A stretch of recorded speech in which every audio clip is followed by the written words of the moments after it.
Hey everyone, welcome back to Rhythm Railroad. This is update number 24 of my HO scale layout. So I was thinking about update videos, and even though I love to see like a video that's very well put together and the production value is super high and things are staged really well, sometimes I appreciate more natural approaches to it. Almost like from like a realistic standpoint. And again, I'm not by any means bashing the videos that I've seen, which are very inspiring to me. And you know what I mean when I say like high quality videos. It's good cameras, great angles, the production itself flows well, and all that, along with the sound quality and all that stuff. I love that. But sometimes I just want to know what the person is actually doing when they get to their basement. Like kind of like, when you go on stage, you see the concert and it looks amazing, but you don't know what happens behind the scenes. And actually, that's one of the things that kind of triggered that, because I was thinking about performance since I'm a percussionist. How crappy it is behind, like backstage, and the things you have to deal with in the kitchen, and the all things that you have to walk through, and all the not so glamorous things. But when you get on stage, nobody knows that, and that's what I mean, I guess. Anyways, enough babbling. What I want to do with all that said is basically walk you through what happens when I walk down into the basement and I turn on my layout and I go to run it. Obviously, there's always hiccups here and there. I have test run this particular version of my layout 3 or 4 times, and I haven't run into any major problems. So I'm hoping that today for the video, it'll run as smooth as possible, since it's on the fly and I'm not editing anything. But at the same time, that's part of the layout thing. Sometimes things go wrong. So I'm not going to get into like super detail, but I am going to run a train for you along with doing the update, so I can kind of like take you through what I've been doing. By the way, I've been doing a ton of work, so this video will probably be longer than most, and I'm going to try to see if I can get through it all without wasting my battery and completely overwhelming you with stuff. I put a lot of time in. So here's what happens. I walk down to the basement. I turn on the power. When I turn on the power, basically all the staging lights go on, because that's all I have set up right now. I do want to add more lights, obviously, through both levels, or all 3 levels above that. And also I want to add, even though I have my pot lights, I want to add a very small, kind of like, I don't know what they call that, but a valance, I guess, or whatever it is, just to have a strip of LEDs up top to give some light to the back of the layout.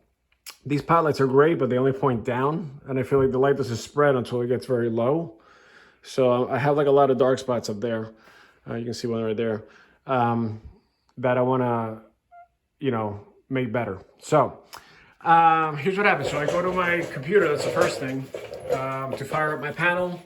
And the reason I want to do that is because it's kind of sets up my starting, it's kind of like a starting point for the whole layout. So all my turnouts are going to go into the right place, and everything's going to be set the way I want it. So here's how I do that.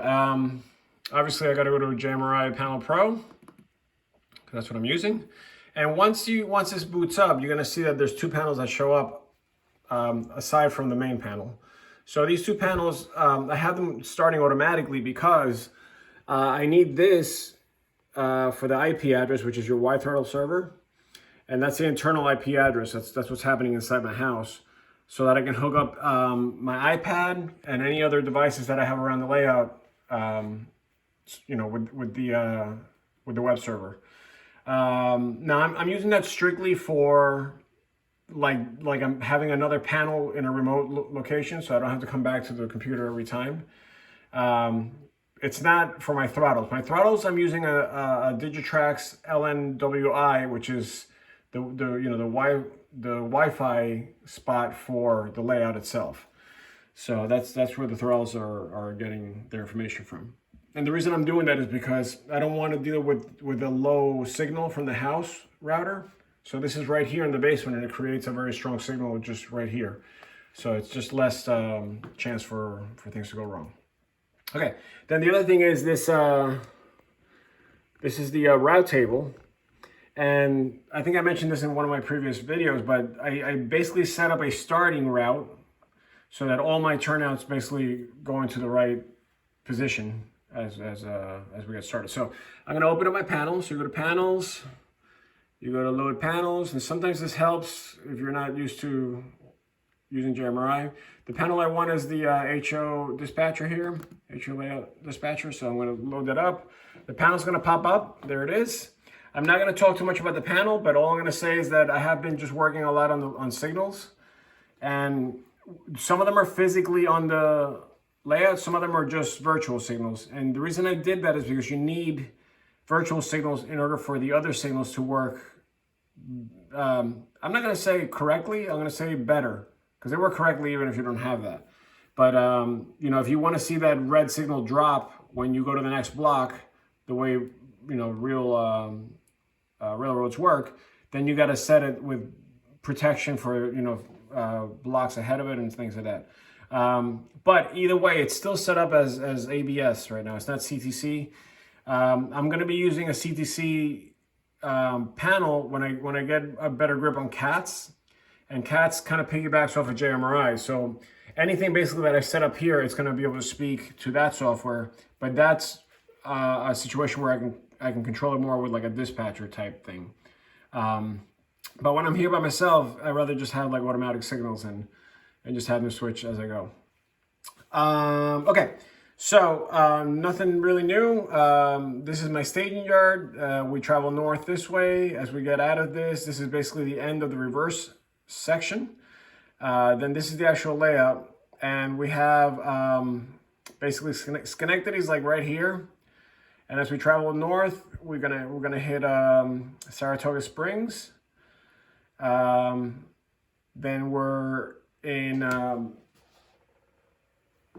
Fort Edward here. This is a big siding for industrial situations. I'm sorry, this is Saratoga Springs. This is Fort Edward.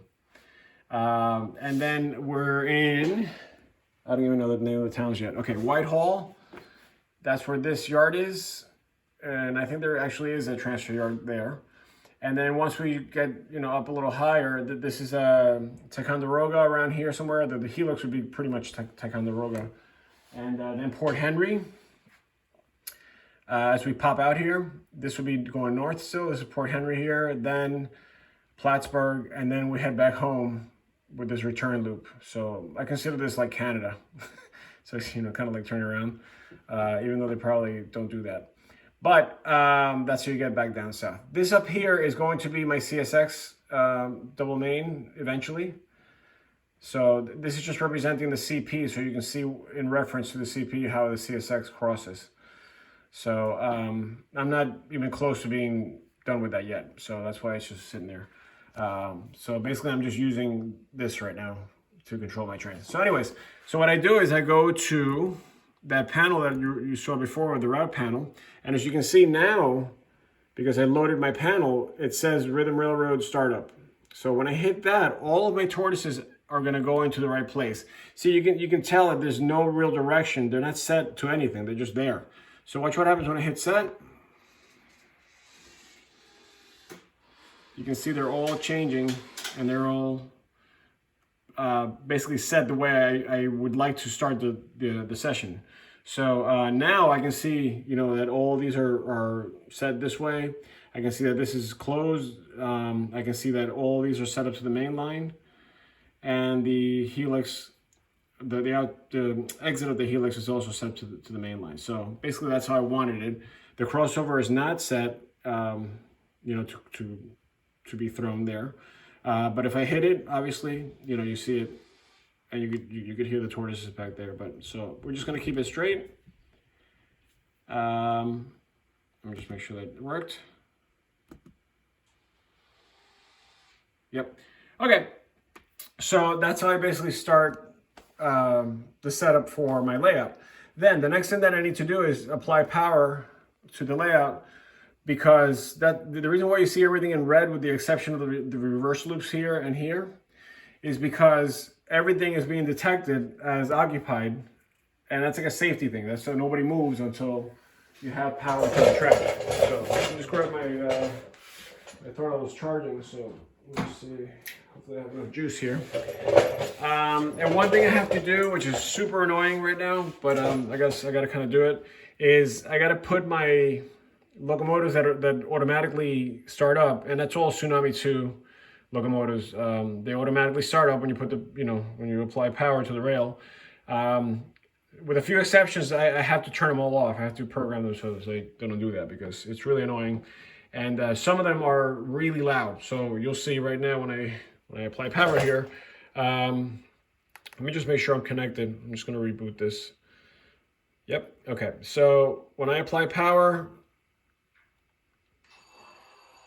everything turns on, or at least the Athearn engines that has Tsunami. And those are super loud. So I'm going to, what I normally have to do is basically select the ones that I don't want to hear for the time being. So there's 3 locomotives that are really loud. It's 374, 7408. I'm gonna add this, it's reverse, and then 384 is the other one. And I already have F8 pressed, that's why you see how it's getting quieter. So I'm going to release those. The next set that I have that need to be muted is 9303. I've done this so many times that I've memorized the numbers already. And 8740. That's a little better. And then the other one is 3515. And these are all, obviously, they have been used before, so they're in my recent tab here. So I'm going to add that. It's a little quieter, and I guess that's good enough right now. So let me release all that. And then the train I want is going to be, I'll put it over here, 2594, I think is the number. Yep, 2594, which is, it's an SD70M. And that's a beautiful engine. I just got it a few weeks ago. And then I'm going to consist that up with 5264. If I can find it. There it is, 5264. This is a UP SE44AC. Let me just add this. I'm going to add it in reverse because it's facing the opposite direction. And the way you turn on these Athearn decoders, or the sound, is by going to step 1. So you're going to see that's going to start up in just a minute. And while that starts up, notice that the detection is now accurate here. So anything in red is occupied, anything in black is not. So you can see there's a train sitting in the yard, in the staging yard, on the inbound side, and they're right here. Those 2 trains right there. See the other 2 tracks are empty. And then there are 4 trains sitting in the outbound side. And you can see them right here. So what I want to do is, well, what I really wanted to do was take out the cement train here, because I just got these 5 cars, these Trinity covered hoppers from Atlas. They're the Atlas the Atlas Master Line, but the Plus, and they are gorgeous. They did some really good work with this. Not only do they look great and they have a lot of details and everything, but they come with metal couplers. Yeah, the bearing caps are, some of them are painted, but there's details all over them. And everything is like, high quality, separate. It's not all like, kind of molded into the same plastic. So, yeah, really nice detail. The other side is actually more detailed because it has all the hoses and stuff. But that's the one I wanted to take up, but I'm being blocked by a few other trains here. So what I'm going to do, I think, is I'm going to take up... I guess we'll take up, these are new locomotives too. Maybe I'll take up these NS's right here. So this is going to be 9580. And these are beautiful, by the way. 9580 and 9550, I believe. Yeah. And it's facing the opposite way, so I got to add it in a reverse. And the way, these are ESU, they're scale trains, locomotives, and they come with ESU. So for these, I have to hit F8 to get them started. So here we go. And what I'm going to do is I'm going to mute the other train, because we don't need it. So those sound great. The only thing is the horn is a little wimpy. I'm going to adjust the horn. But I'm going to turn the lights on. There we go. And then let me turn the ditch lights on. And when I blow the horn, what's going to happen is the ditch lights are going to go back and forth, and also the bell's going to ring. So I'm not crazy about it, you know, that part, but everything else sounds good. The prime mover and everything. The other thing is I'm gonna have to, since I don't have ACE, I have Digitracks, I'm gonna have to program the locomotive in the back to turn off the lights, because the ditch lights go on, you know, automatically. But I don't know how to do that yet, so we'll just deal with that. All right, so now, since I am on track 1 on the outbound side, that's this right here. What I need to do is make sure I'm lined up, which I am. So I'm ready to just go out into the layout. All I gotta do is just get going. Now, what I like to do is always start by going to this side, which eventually everything will be on this side. But I don't have all my wires to do all this stuff yet. And I'd like to just make sure I can see what's happening in staging remotely, because I gotta get used to it when I cover everything up, and then I won't have access to it with the exception of the cameras. So this is a cool little thing that I have as a reference point. So here we go. We're gonna move. It takes a little bit to get going with these locomotives, because they gotta get everything geared up and release the brake and everything. So while I do that, the camera thing is cool. I was able to connect 8 cameras because, and actually use them all, and I could even use more, but I think with 8 I'm okay. And the reason why it's important to have these is because I have so many turns inside of the staging yard that, you know, it gets a little, like for example, you know, things like this, and then there's another shot here that's twisty-turny, so, you know, it's better to have more angles and not enough. And so I have 6 cameras down there, and then the other 2 cameras are set up in the helix, which are, one's facing one side of the helix and the other one is facing the opposite side of the helix. So I can see the train at all times while it's inside the mountain here, and I don't have to guess. So we're gonna get back to, actually I'm gonna see the engine from the opposite side, and then I also have one where the leads are. So that's cool, and then I could just basically make the main screen if I want to, like that. So that's also neat. I could zoom in also, which is kind of cool, but the zoom makes everything really pixelated, so I don't even use it. So we're gonna get going. So like I said, these are like points south. So this would be like coming out of like Pennsylvania or something like that. And as we come out of the layout, out of the staging, we enter the layout right here. There's going to be a tunnel portal right there, and we're going to start climbing. And by the way, if you haven't seen my videos, this entire stretch is basically the reverse loop, or the reversing section. It's not a loop, but that's what allows me to make that whole thing back there a loop without having to worry about, you know, 100 turnouts in there, all having to reverse and all that stuff. So this is working out great so far. So I'm going to try to take this a little faster than usual. The cool thing about this train, if I'm not mistaken, is that, oh yeah, I had the last car on this train has resistors on the axles. So it's actually detecting, which is nice. And as we go through the layout, I can see the front of the train, the middle of the train, and the back of the train, because I do have more resistors in those boxcars right there. And so it's more accurate than just having the locomotives detect and nothing else, because you could have a very long train and then it shows as a block being, you know, unoccupied. So here's what I'm going to do. I'm going to start my web server, and this is how I do this. And you go to the main panel, and if you go to Tools, all the way at the bottom it says Start JMRI Web Server. And by doing that, what I'm saying is start sending that IP address through the internet in my house only, not outside my house, to any device that wants to pick it up. But the devices have to be hooked up to my home network, not my, oh, this is dead, so it's not gonna work anyway, but my home network is what picks that up. So my iPad would normally be set up just for my, like my regular internet at home, and that's why I'm able to access that panel. If I had that iPad set up to detect just the Digitrax,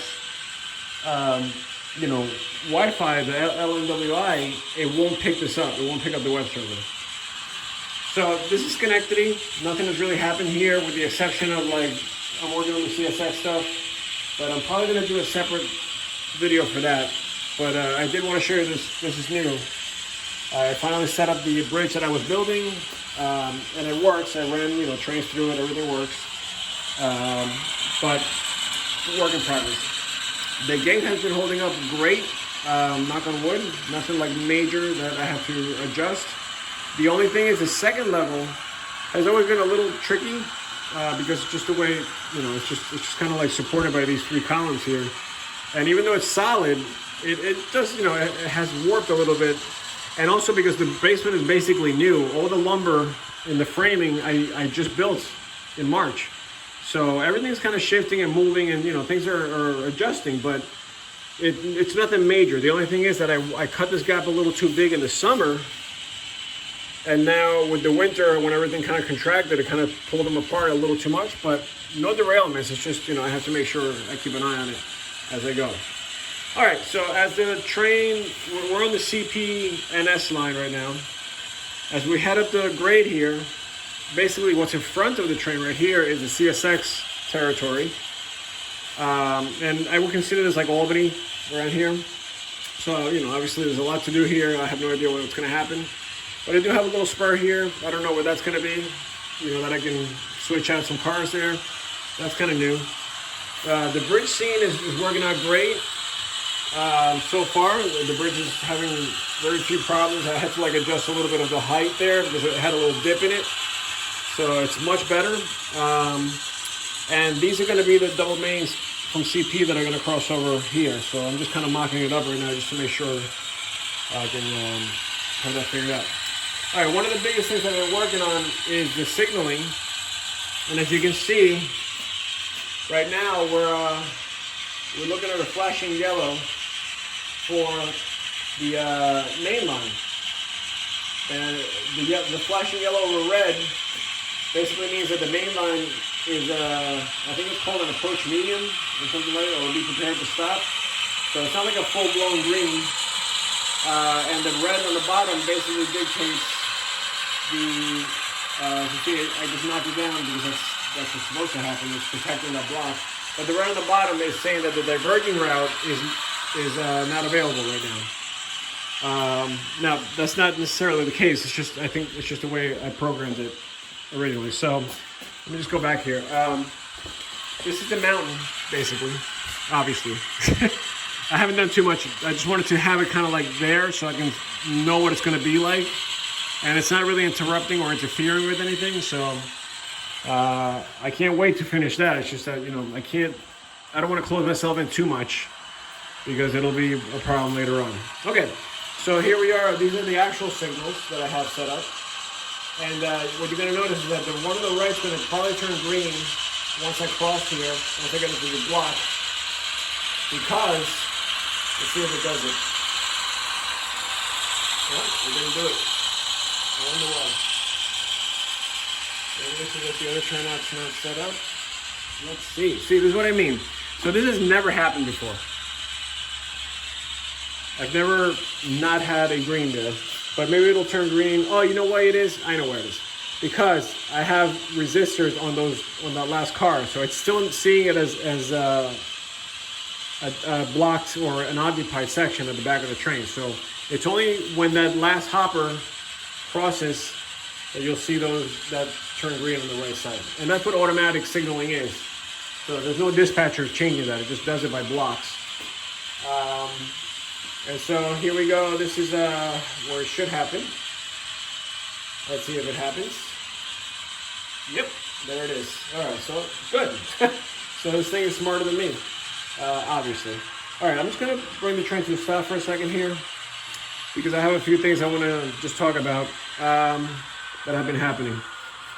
So this section I've been doing a lot of work on with the actual layout, and most of it has been basically working from the top down. Now the reason I'm doing that is because I want to make sure I don't make the same mistake that I made on my last layout, and that was that I did all of my layout on the bottom, and then when I added the second level, every time I was doing like track work or ballasting or any kind of scenery, all that stuff was landing on the first level, and that's like a nightmare because then you have so much work done already and you start messing it up. Then you try to cover it and you start knocking things over and the trees start breaking. So I'm going to try to avoid that. I don't know if I can do it 100%, but I'm going to definitely try to work from the top down, especially with scenery and things like that. So the goal is to finish all my track work by the summer and make sure that I have everything working appropriately and that everything's solid before I start any kind of balancing up here. Now the one thing that's kind of cool is that the top line is basically a single track with one siding and possibly a small yard, but it's going to be the easiest one to work on. It's just that it's up high, so that's a little awkward to work with. But once that's done, then I don't have to worry about the second level, and then the third level or the first level. Rather. So what I did here in order to get going is that I started framing out how my fascia is going to be supported. So as you can see, I made these L brackets here to get over the backdrop that I just installed actually like an hour ago. And obviously that's going to continue, but I need to buy more hardboard, masonite board. And then this is going to hold basically the continuation of this fascia. So this fascia is going to be, narrow like this, so it doesn't take up a lot of room, but you can still see the second level clearly. And I can mount lights right here, LEDs, just like I did down there, just to light up that scene. And it also push light down into the main level. And so, it's going to come out this way. And it's going to basically sit, I don't know if you can see that from the camera, but it's going to sit in front of a little bit in front of this. So it'll shoot the light down. And even though this is going to be a little wider, it'll still have enough light to light that up. And like I said, it's not necessarily in the way because that's at eye level, so it's not like this is blocking anything. And then obviously it'll end up right here. And the way this is going to work is it's going to be a tunnel portal right here. So on that side of that track from here on, there's going to be a hill. That's why this is cut out, because the hill's going to go up to there, and that's going to be the sky there. And then obviously I'll have the backdrop for the rest of it as the mountain comes down and then it levels out. So this is going to be pretty much flat scenery. And then it'll start kind of getting mountainous again and then whatever. But over here, the idea is that this is going to be a mountain, well, it's probably going to be just like a scenery, and then the mountain's going to kick up to go over the track here. And it's going to go like that over to the backdrop there. So that's how I'm going to basically stage all of that. Over here, eventually, the scenery is going to come out to like here. So it's going to be the same concept as what's up there, and it's basically just going to follow the contour. But over here, I want to make it real narrow because this is a little close here. But this is just going to be an engine facility, so I'm not too worried about it. I'm going to have just buildings and stuff back there. But I want to have this more visible and more accessible here. So that's why I want to get nice and close to the track here. Just enough so that it has a buffer in case trains decide to streamline and fall over. And it's going to kind of follow that entire contour over here. So I already had this in place, which is the same concept as up there. It's just a little thicker because I have more room here to do that. Oh, by the way, this disaster area here is eventually going to be the yard, the classification yard. And that yard is it's gonna be just for like manifest trains and mixed trains like that. But any unit trains or auto rack trains or things like that are gonna go into the south yard. So that would be the north yard. South yard's gonna be over there. So there's gonna be a track that connects the 2 yards here. And then on the inside, there's gonna be 2 CSX lines that go up and do a flyover, over the track. These are the yard tracks here, over the tracks. Then I'm gonna have a line that goes this way, and I'm probably gonna do an intermodal here. So it's gonna be old containers and whatever. And it's a Schenectady, which is kind of accurate because there's a lot of industry there. So that's exciting. I'm looking forward to that. So anyways, let's move on here. That's what's been happening in this quadrant. Let's move on.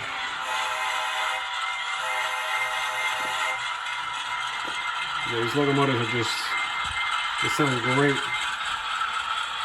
So as we move on, I want to show you the block detection.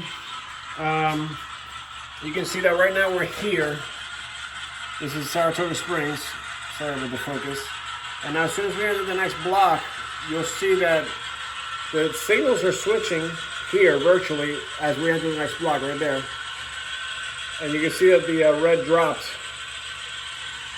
which is what's going to be happening here eventually. And they have been tested. These are test masts. But I don't have enough wire to reach over here yet, so I'm waiting for 100 feet of wire that I ordered. They use 10 wire ribbon cables for Digitrax SE8Cs. And the reason why I have these taped up like this is because when you use these test masts, they have 2 sets of lights, but the mainline side is you're supposed to use the bottom, and then the siding side you're supposed to use the top, and then obviously this side you use both. So that's why I take those up, just so I don't get confused. This is just a representation of what the scenery might look like. So it's just a little bit of scenery. I don't want to encroach too much here because of the stairs. So that's working out nicely. Let me just speed this up a little bit. And now we're entering the main industrial area, which is Fort Edward. And Fort Edward has a spur that actually goes over to Glen Falls. So that's really what I'm modeling, but I'm calling it Fort Edward anyway because that's where the main line is. But the spur has really great industries that I can model there. One of them is Finch Paper, there's Lehigh Cement, there's like a tissue company, there's like a chemical company there. There's some big industries, which is, from what I can tell on the line that I'm modeling, it's not a lot of industry, so I was happy to see that. And that's why I'm including it. So this section here is what I plan on doing. Where I plan on building the paper company on. So all this is going to be like the main building for the box cars and the tanks for the chemicals and stuff that they use, and the slurry and all that stuff that they need to make paper. And they make those giant rolls of paper, the brown paper or white paper or whatever. So that's going to be cool. The cement company is going to be here, and the cement company also has like some kind of gravel attached to it or something like that. So I'm probably going to put the cement over there and the gravel on this side. And this whole thing will be basically Lehigh cement and gravel. And then as we come this way, this will probably either be the chemical company or the tissue company. So that'll be kind of neat. So I have this one spur. For now it's just I'm using it for tanks. So as we come across here, this is the point where the second deck of the gate. So I want to be careful here. I'm just going to keep my eye on it. It's a little jumpy, but it's not anything major. Let's see how it behaves today. Yeah, very smooth. As you can see, that's pretty smooth. The next one is the one that's a little jumpy. So let's see how that behaves here. Because of the gap. But not terrible. It is jumping in. But not terrible at all. The cars usually jump a little more, but just a little wiggle. And nothing that can potentially do too much harm here. So now as we go to the next section. I'm just trying to see if I forgot anything from the other side. I don't think I did. This is going to be the transfer yard that I was talking about in Whitehall. So all of this, the yard is basically going to start here with a arrival departure track that's going to be acting as a siding as well. And then also about 4 tracks of transfer that are going to go all the way over there and then latch back in or connect back into this turnout there. But I also plan on putting a turnout facing the other way so that I can have a yard lead that's going to go across this and all the way to like around here somewhere, so that I can shove back and work on, you know, on this yard here as well. So it's that kind of thing, you know. I mean, it can just be a in and out kind of thing, but I want to have options. So I figured if I have a little switcher just kind of sitting here on the lead, it could do some switching if I want to. Obviously this needs work. None of this is permanent yet. The track is just kind of sitting there. So there's a little hump here that I gotta work out. But now if we make the turn here, this is kind of like what the scenery is going to look like, you know, on the other side where I share that frame. So I actually mocked this up, and I'll probably leave it because it actually looks pretty good, just to get an idea of what this is going to look like with the, you know, with the foam. And the reason I'm using foam is because it's super light, and all the weight is actually landing on the homicide, not solid. But yeah. So that's the idea behind all that. Now, as we get into the helix, you'll see that here on the camera, it's very easy to follow because you're actually coming into the side anyway of the room. And now you can see the helix. You can see the locomotive right there. So it's making its way up the first loop. And then on the other side, let me just wait this way, you can see the back of the train. So as the locomotive disappears on this end, you know, all you got to do is go to the next shot and you'll see it pop up in just a minute. There it is. So now it's cresting the second loop and it's about to, you know, kind of go on top of itself. And so I would switch again. Oops. And we should be seeing it on the second level in just a few seconds. There it is.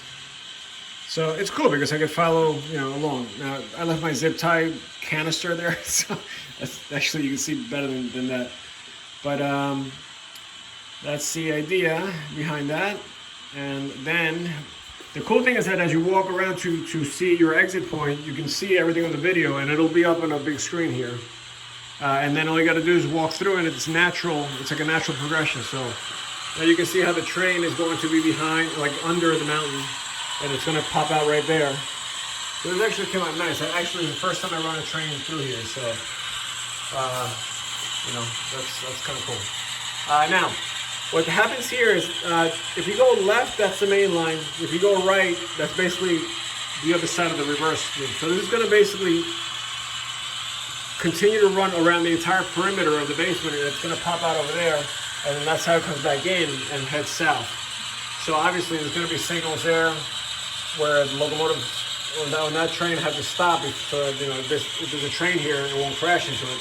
But there'll be a tunnel or some kind of like seam break so that I can get through the wall there. I did install this tortoise machine. It was like one of my last ones that I had to install. So now that's also, it's not only, you know, being programmed or being controlled by the panel, but it's also, you can control it locally through the button right there. So that's kind of cool that I can do that, and you know, in case I don't have time to get to the panel, I can just do it on the fly there. So now we're in the top level, is Fort Henry. And this is basically just a long stretch. And there's going to be a siding that starts here. I already have the turnout in place. And it's going to basically run parallel to this. But I haven't decided how I'm going to do that yet, so the whole stuff's just kind of sitting there. But the idea is that I can store a few trains up here, and it'll be kind of like staging for the upper level, like visible staging. And then I was going to do a small yard here with maybe another track or two so that I can obviously pass if I have a train that I want to bring down sooner than another. So I don't have to like, have to wait for every train to go down before I can send the next train down. So I love seeing this because, originally I was going to cover this. And now that that I've been working a few months on this, I actually like that I can see a long stretch of track. So I'm going to do something very similar to what I did here with the scenery, just a little bit on the outside. And I'm probably going to make this all water, like it's going, by Lake Champlain. It's just there's a lot of running right next to the water there. So I might do something like that, just where there's like rocks that kind of fall down, like kind of like slope down into the water. And just put a little hint of water next to it, so it's, seems like it's running up, parallel to the river or the lake. So now we're crossing. Oh, by the way, these sections are the ones that are in front of the window are removable, and that's my golden spike. This is where I finished my main line on October 31st, right before midnight. So that's kind of cool. So I left that there, and it's my golden deck screw. I didn't have anything better, so there it is. I'm keeping it. I'm going with that. I do have LED lights in there, and it looks great when they're hooked up, but I need a power source for that. This one that I had broke down. I don't know, it's not working anymore, so I'm waiting for that. And then now that we get into this section, this is what I call Canada. So once we cross the gate here, there's another block here that's basically what brings us back to the turnaround point, which is right there. So that's what I call it Canada. But this is basically straightforward. Once I get past the yard, basically over there, or the siding, then it's a home run all the way back to to the main line. So there's no place to stop here, basically. I might make a train station there for Amtrak, but I have Plattsburgh over there, which is the furthest point north for this line. So I might move that over here and make that something a little bit further south. So I'm still kind of messing with that. But yeah, so nothing new in this section. I do want to start framing this out for the scenery and for the fascia and all that stuff, because this freaks me out. All of this freaks me out, that it's all up to the edge, like on the edge of the track like that. But like I said, knock on wood, everything has been working very smooth. I have to get back to the panel so that I can switch that turnout, otherwise we're going to have a short. So as the train makes it, you can see here on the panel, we're about to, we're in this last block before we enter the reverse loop again, so I have to go ahead and switch this back. So now we're lined up, and as you can see, as soon as I did that, I got a green for that, and this turned red. So if there's any trains coming this way or this way, everything is red, and there's no way for anybody to do the wrong thing. And obviously, you would need a dispatcher to give you permission anyway, but so here we come. This is the connecting point right there. There with the finger.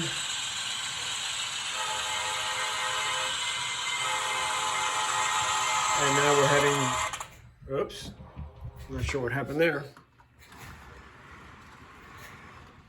Look at that. This did not switch. See what I mean? So, all right, I think it's a loose wire, but that did happen once before. And so now all the locomotives are going to turn on because that's annoying. But anyways, that was the only glitch so far. And it's basically the signal didn't make it all the way up here. So I think there's just a loose wire here because nothing's soldered yet. That's probably what it is. So I'll fix that. Besides that, it looks like we're on our way down. I'm going to try to mute those locomotives again because they're really loud. And I got to talk over them. So we'll do that real quick while this train makes it down the helix. I'll leave you with that shot.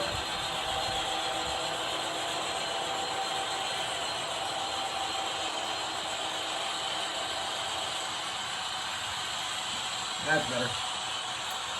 And yeah, so Oh, one thing I wanted to show you while we're here in the Helix is I've been working a ton on my electrical panel. I really made everything a lot neater. I took care of all the spaghetti wire that was back here, and I made everything nice and you know, neat. And I still have some work to do down there, but up here at least the main, all the 12 gauge wire is pretty much in place. One of them, the board, the BBL, once you see it in the middle, is the one that's going to be controlling my CSX line, so that's why there's nothing really hooked up to it, with the exception of that one block. So that's what I'm waiting for with that. But everything else I made real neat, and now I can track things better. I think the system is actually really working more efficiently, with the exception of that one turnout. But it's definitely reading faster with JMRI, so I think, you know, less wire is definitely a help with block detection, because sometimes when you have too much signal to get through that really long stretch of wire and there's multiple wires, I think it slows things down. So I'm just going to stop the train here because basically this is just, you know, the return loop. We're just basically going back to staging yard. So, and the video is getting quite long now. So we're going to leave it right there. I hope you enjoyed this. It's a different approach, I know. But I don't know, it's more organic, in my opinion. And, you know, there's a lot of work that's being done kind of like all over the place. But it's kind of necessary, and I've mentioned that before. It's just that if you just do things in order, then once you solidify everything, it's very hard to turn back. If you need to change things, or if things are done incorrectly and then you need to take it apart. So I've been kind of just testing things out, like a little scenery here, a little fascia there, a little signals there, you know, the reversing loop, all these things are kind of being tested, the gate, so that I know that everything's kind of functioning before I really pour cement on it.